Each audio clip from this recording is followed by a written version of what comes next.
Parce que si on s'entoure pas, on n'avance jamais. Si on croit qu'on peut tout faire seul, je ne pense pas, mais j'en suis même sûr, on se trompe d'entrée de jeu.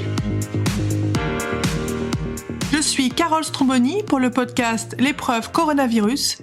J'échange avec des dirigeants et des dirigeantes de PME qui font face à la pandémie et à ses répercussions sur leur activité. Avant d'entendre mon invité, j'ai quand même un mot à vous dire, car je sais que beaucoup de personnes veulent faire des sites internet et j'aimerais vous parler de mon outil préféré, Webflow. J'adore Webflow qui permet de créer un site internet magnifique. On peut se présenter de manière professionnelle en quelques clics, toucher et développer son audience très facilement et bien sûr attirer de nouveaux clients et de nouvelles clientes. Souvent, on hésite à créer son site soi-même. On ne sait pas quoi choisir, comment faire, c'est pas évident. Et pourtant, moi j'ai créé le mien en moins de 10 jours avec Webflow, preuve à l'appui dans mon article de blog sur le sujet. Je vous laisse le lien dans les commentaires de l'épisode. C'est mon 5e site internet, donc j'ai un peu d'habitude, et franchement Webflow c'est mon CMS préféré. CMS en français, c'est système de gestion de contenu. Bon, c'est pas très glamour, mais c'est très efficace et dans la tendance de fond du no-code. Dans cet épisode, je suis avec Michael Thor, qui a repris une affaire familiale avec son frère. Michael est aux commandes côté business et son frère est aux commandes côté cuisine. Donc c'est un restaurant traiteur en Corse, près d'Ajaccio. J'avais envie d'interviewer des personnes en Corse car mes origines, du côté de mon grand-père, Strombone, c'est Corse.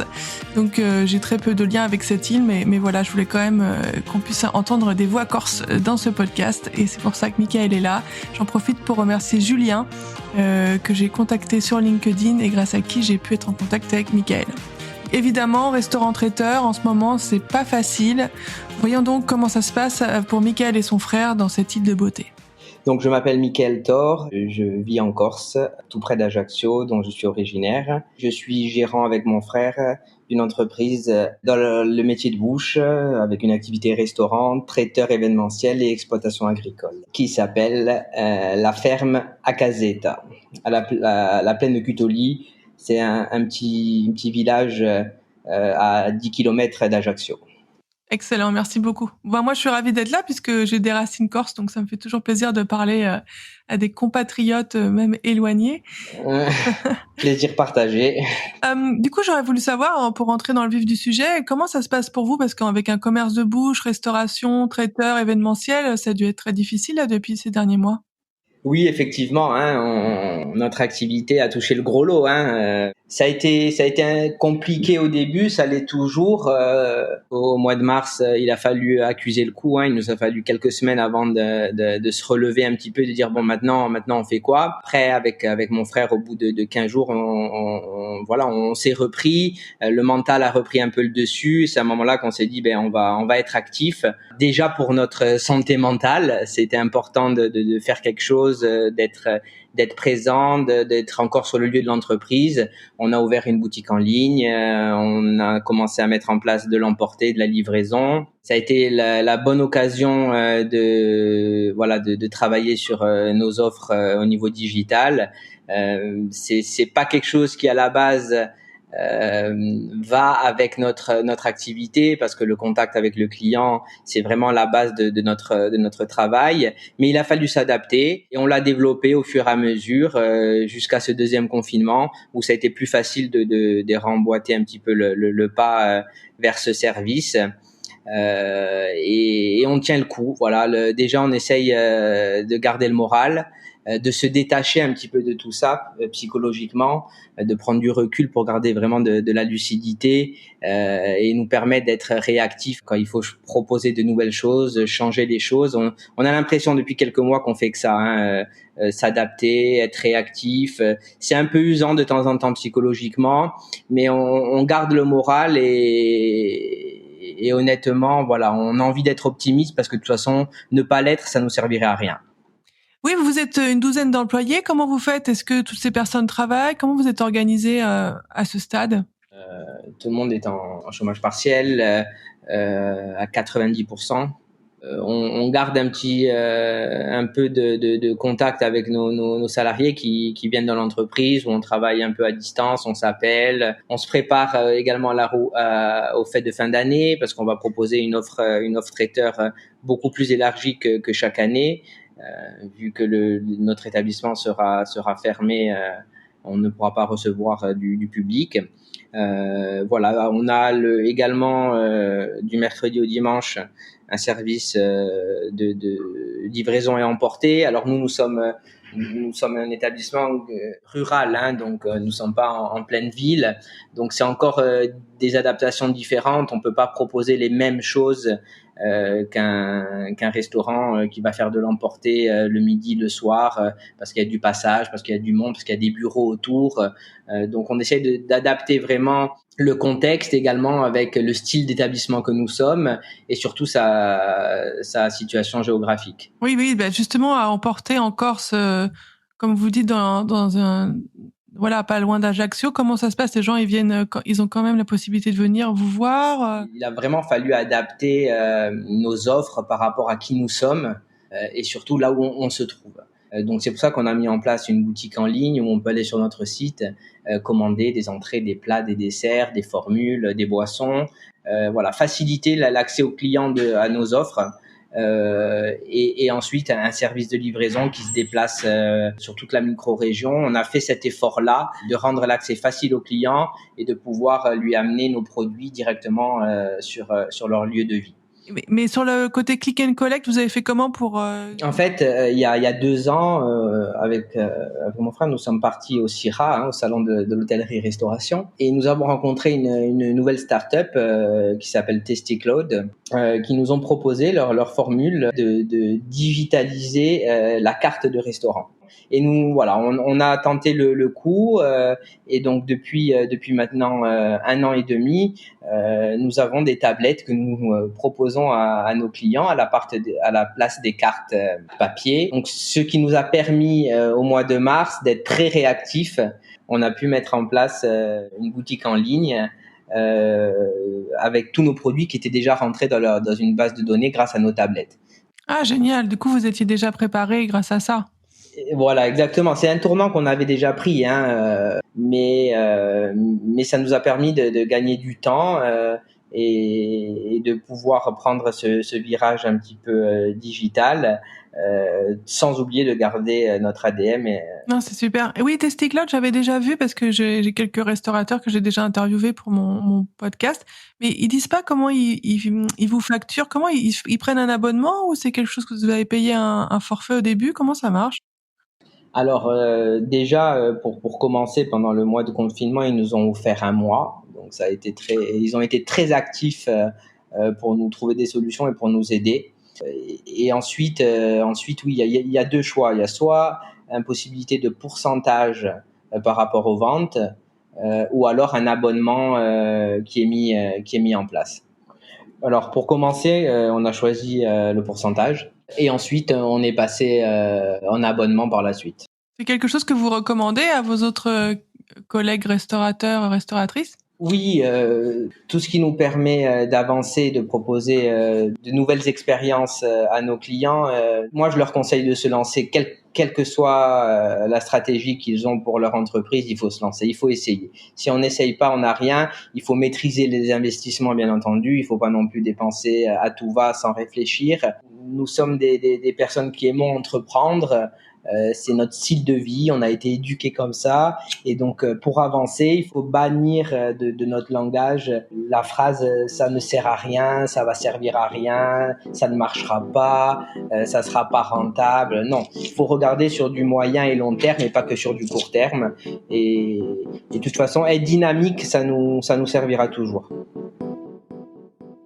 Oui, c'est une façon très, très, effectivement très positive de voir les choses et ça construit un peu votre pensée stratégique. Moi, je dis souvent dans le podcast qu'il faut réfléchir sur son business et pas juste travailler dans son business. Or, on a constaté qu'il y avait beaucoup de petits commerces comme vous qui parfois avaient travaillé énormément pendant le premier confinement en faisant le travail de leurs salariés, en essayant et qui sont sortis épuisés. Donc là, j'ai l'impression que vous avez quand même pris une voie un peu différente, faire cette pause, réfléchir stratégiquement. C'est ça, c'est une très très bonne question et c'est une très bonne analyse. C'est-à-dire que moi qui ai la trentaine, j'ai été éduqué professionnellement à l'opposé de tout ce qu'on vient de dire. Je me souviens de mon père qui me disait: ce que tu peux faire toi-même, ne le fais pas faire aux autres. Mais c'est comme ça qu'ils ont été éduqués. Voilà, mes grands-parents étaient agriculteurs, ils se levaient tôt le matin, ils se couchaient tard le soir. Et c'est vrai que les premières années dans mes activités, j'ai fonctionné comme ça. Et après, on mûrit, on apprend, on prend de l'expérience et on se rend compte que le monde change aussi. Il faut garder l'esprit ouvert. Pendant beaucoup d'années, je faisais l'employé, le patron, le secrétaire, le commercial, le serveur, manutention. J'étais là au quotidien, dans l'urgence, à assumer en fait les tâches qu'on avait quotidiennement. Et je me suis vraiment rendu compte que je me perdais beaucoup dans tout ça et je perdais de la lucidité, je perdais de l'énergie et je pensais plus à gérer mon entreprise et à la préparer au monde dans lequel on vit actuellement. J'avais déjà entrepris ce changement depuis quelque temps et le confinement a complètement confirmé ce que je pensais. Quand on est chef d'entreprise, il faut garder de la hauteur et de la lucidité pour vraiment pouvoir affronter les difficultés au quotidien, pour accompagner nos collaborateurs et surtout hyper bien s'entourer, parce que si on s'entoure pas, on n'avance jamais. Si on croit qu'on peut tout faire seul, je ne pense pas, mais j'en suis même sûr, on se trompe d'entrée de jeu. Ouais, c'est très juste. C'est pour ça que votre frère, en fait, il est chef, c'est ça, et c'est vous qui êtes à la tête de l'entreprise. C'est ça la répartition des rôles? Voilà, en fait, nous sommes associés, hein, nous sommes associés tous les deux, et lui gère vraiment le côté cuisine fabrication, et moi je gère le côté de vente, donc ça soit le service, le côté commercial, le côté marketing et logistique. Mais on gère tous les deux. Voilà, lui va gérer la partie cuisine, va gérer les collaborateurs en fabrication, en organisant tout le cheminement de fabrication et également en mettant la main à la pâte parce qu'il est capable et comme moi il a commencé du début. Mais à un moment donné, voilà, il faut qu'on puisse garder cette lucidité. Trop être impliqué la tête dans le guidon dans l'entreprise, on pourrait croire qu'on rend service à l'entreprise, mais en fait sur du moyen et long terme, on dessert l'entreprise parce qu'on perd de la clairvoyance. Oui, c'est très juste. Je partage complètement votre avis et c'est des retours que j'ai souvent. Et je me demandais, que pensent vos parents en ce moment de tout ce qui se passe, de ce que vous faites? Est-ce qu'ils font du souci? Comment ils voient les choses? C'est plus compliqué pour eux. C'est plus compliqué pour eux que pour nous. Parce qu'ils arrivent, voilà, mes parents arrivent à l'âge de la retraite, même s'ils sont encore un petit peu impliqués hein, dans l'entreprise. C'est beaucoup plus difficile pour eux hein, de changer. Après, il y a un conflit de génération aussi, où ils ne maîtrisent pas tous les outils que nous, on veut mettre en place. Donc, au début, ça a été un peu compliqué, hein, comme dans toute succession familiale, mais en leur prouvant de par notre travail et par rapport aux choses que nous mettons en place, on arrive à les convaincre. Mais ils se font du souci. Ils se font du souci par rapport à la situation actuelle, par rapport à ce qu'on va devenir et ce que eux vont devenir, parce qu'ils ont travaillé toute leur vie. Ils ont fait tellement de sacrifices pour l'entreprise que c'est normal. C'est leur bébé. Nous, on arrive dans une nouvelle époque. En changeant beaucoup de choses, je peux comprendre que pour eux c'est un peu plus compliqué que pour nous. Et par rapport à tout ce qui est aide de l'État, parce que là c'est un gros coup quand même pour le chiffre d'affaires. Vous, il a été divisé par combien votre chiffre d'affaires à peu près? Vous avez perdu combien de pourcents à ce stade? On a perdu 85% du chiffre d'affaires. Le chômage partiel nous aide beaucoup, hein, on va pas se mentir. Nous avons dû activer donc un prêt garanti par l'État. Ça a été très compliqué à l'avoir. Ça a été vraiment psychologiquement, ça a été très dur. Je me suis senti à la merci des autres, alors que j'ai travaillé toute ma vie, que j'ai la trentaine et que ça fait 15 ans que je travaille déjà. Et en fait, on s'est senti à la merci d'un oui, d'un non, d'un problème administratif, d'un problème dans le bilan, dans un problème juridique. Ça a été très dur.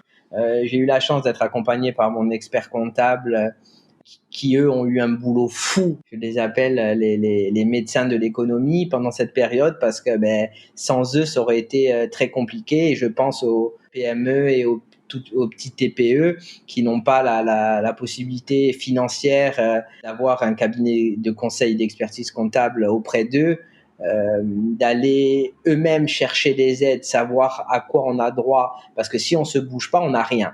Et ce que j'ai remarqué, c'est que la mise en avant de toutes ces aides, elle est complexe, elle est trop complexe.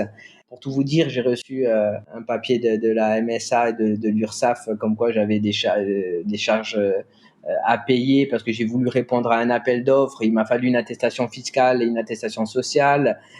Ils n'ont pas pu me la donner. Pour ça, il fallait que je mette en place un paiement des charges depuis le mois de mars jusqu'à maintenant. Vous voyez, donc c'est complètement incohérent. Voilà, ils ont vraiment intérêt à avoir une stratégie beaucoup plus forte s'ils veulent sauver le maximum d'établissements et d'emplois.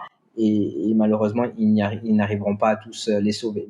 On avait un bilan prévisionnel qui allait augmenter de 30% notre chiffre d'affaires cette année. Ça allait être une belle année. Et là, on nous dit qu'on se sert du chiffre d'affaires de l'année d'avant pour les aides et pas sur les chiffres que nous aurions dû faire.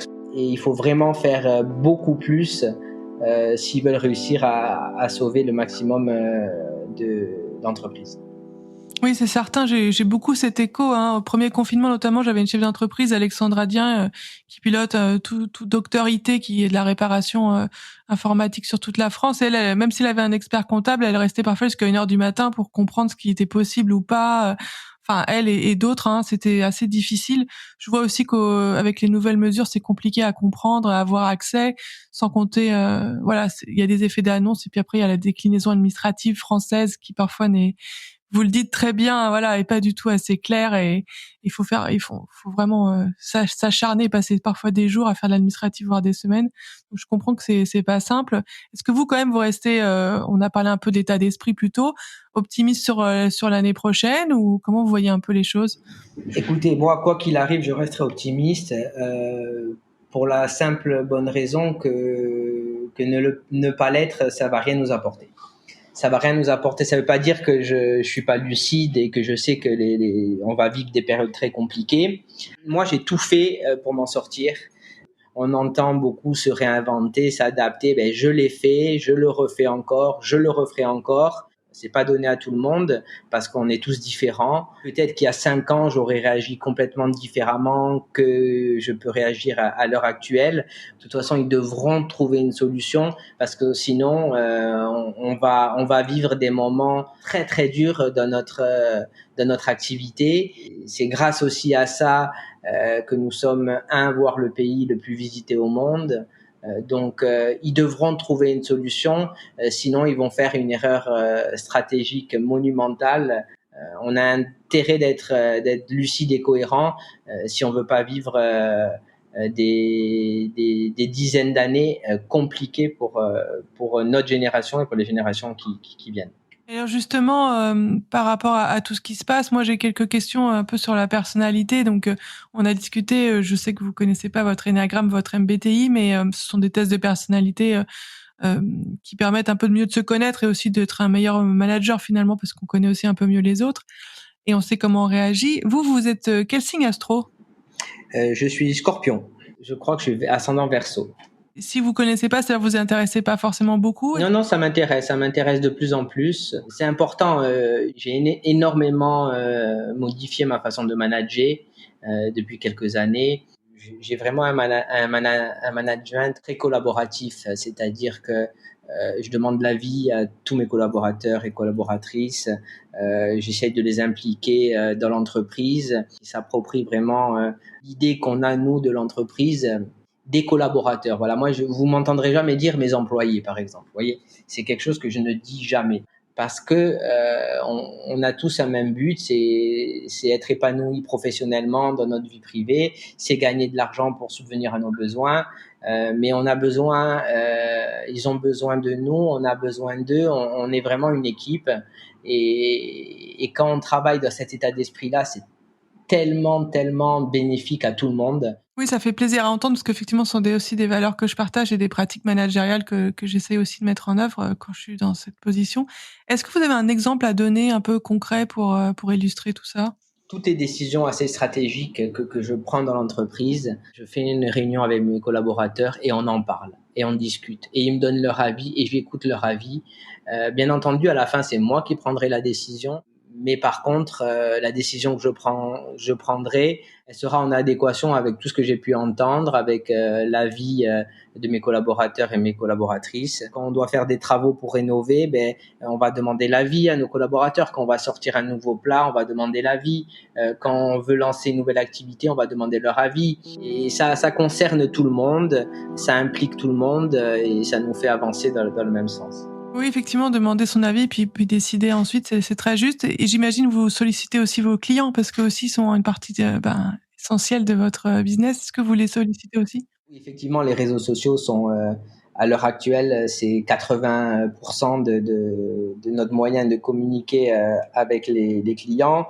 À juste titre, je me suis rapproché de personnes dont c'est le métier, qui vont m'aider, me conseiller de comment faire, à quel moment, quel budget par rapport à mon chiffre d'affaires. L'ancienne génération a beaucoup de problèmes avec ça. Moi, j'ai rencontré beaucoup de soucis à avoir du budget quand je travaillais dans l'entreprise, mais que j'étais pas à la tête parce que c'était mes parents, de leur dire mais il faut mettre du budget. Et comme on le dit souvent maintenant, il y a le savoir-faire et le faire savoir. Et l'un va pas sans l'autre. Hein. À l'époque, les Américains ils disaient no parking, no business.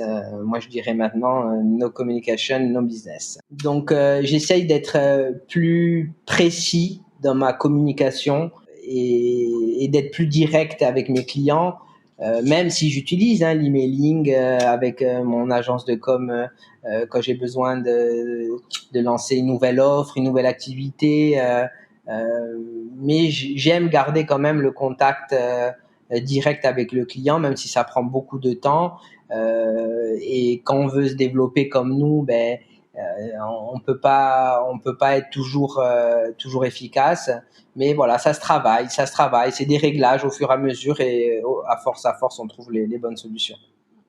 Oui, effectivement, on pourra en reparler, mais c'est un sujet en soi. De toute façon, les réseaux sociaux, les stratégies de communication, il y a énormément de choses à faire sur ce plan-là.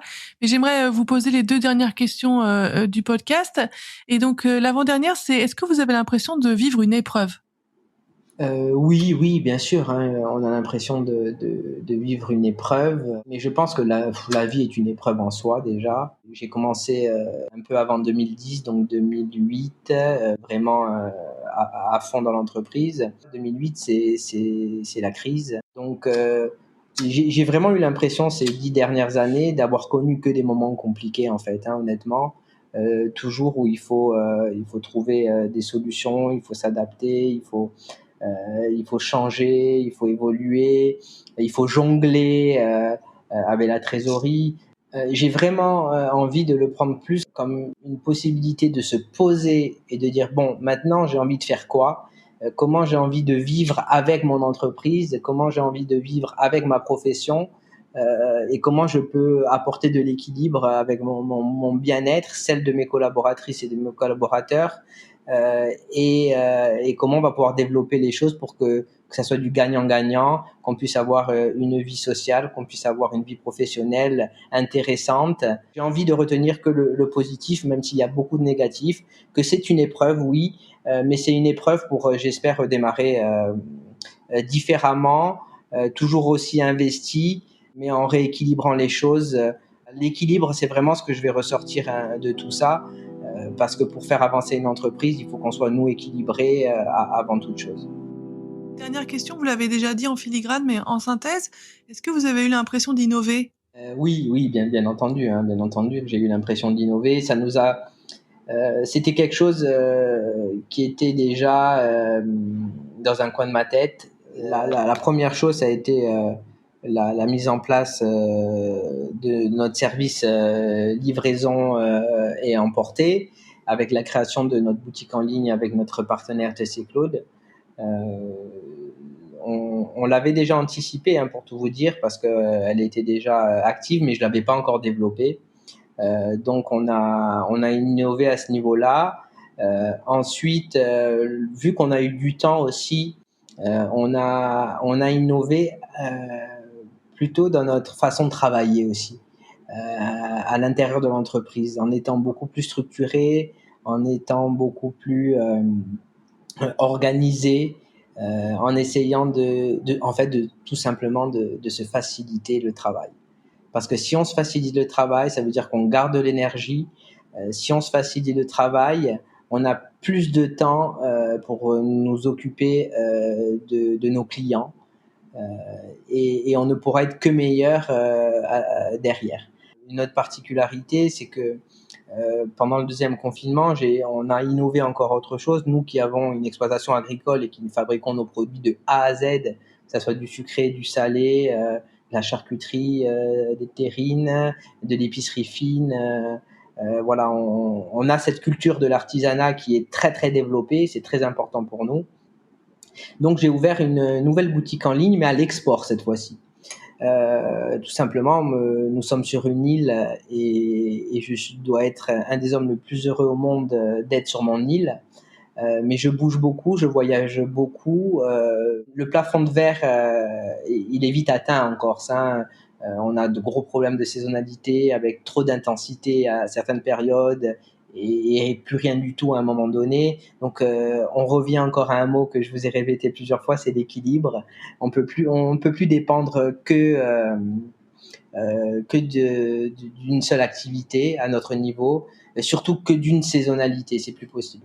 Donc vu qu'on a des produits, vu qu'on sait fabriquer, vu qu'on a cette volonté d'avancer et d'évoluer, on a ouvert une boutique en ligne à l'export avec d'autres partenaires.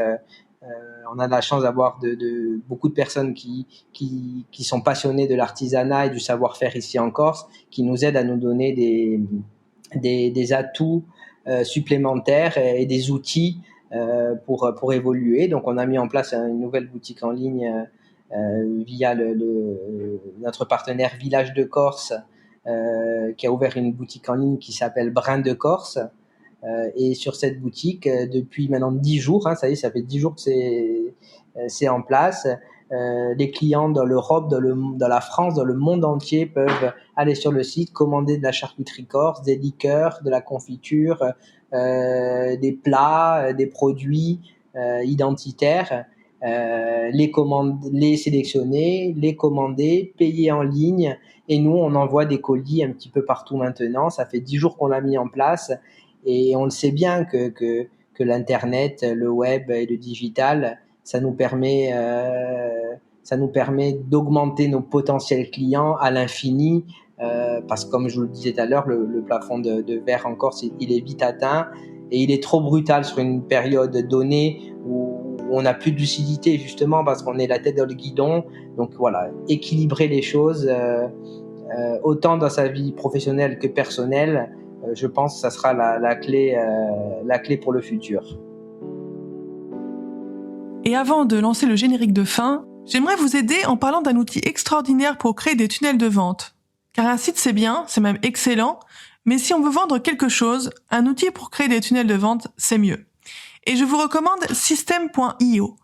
C'est une start-up française, donc tout est en français, y compris le service client hyper réactif, et aussi côté fiscalité, c'est beaucoup plus simple pour le calcul de la TVA, etc. De plus, c'est toujours bien de soutenir des sociétés françaises, enfin je trouve. J'avais fait un benchmark, une étude comparative assez longue pour choisir cet outil-là. Donc si je peux vous faire gagner du temps, c'est avec plaisir. Un tunnel de vente, vous savez, c'est comme un grand entonnoir dans lequel rentrent les personnes susceptibles d'acheter un produit ou un service et qui deviennent à la fin des clients. Donc, beaucoup de personnes qui rentrent au début, quelques-unes à la fin, mais ça, ce sont vos clients. Bon, c'est un peu plus complexe, mais en tout cas, c'est l'une des grandes tendances à prendre en compte aujourd'hui. J'ai aussi créé ma formation en ligne sur l'innovation et j'en suis très heureuse. J'ai d'autres projets d'ailleurs, mais ce n'est pas l'objet. J'ai écrit un article sur le sujet de ce System.io, vous avez le lien dans les notes de l'épisode, et surtout n'hésitez pas à me contacter si vous avez des questions. Mon objectif, c'est de vous recommander des outils, de vous faire gagner du temps. Voilà, innover, c'est évidemment un état d'esprit, mais ce sont aussi des techniques. Et je vous laisse un lien en commentaire avec toutes mes recommandations. C'était Carole Stromboni pour l'épreuve Coronavirus. Musique originale par Grégory Kahn. Montage par Simon Loris. N'hésitez pas à laisser un commentaire ou des étoiles. À bientôt!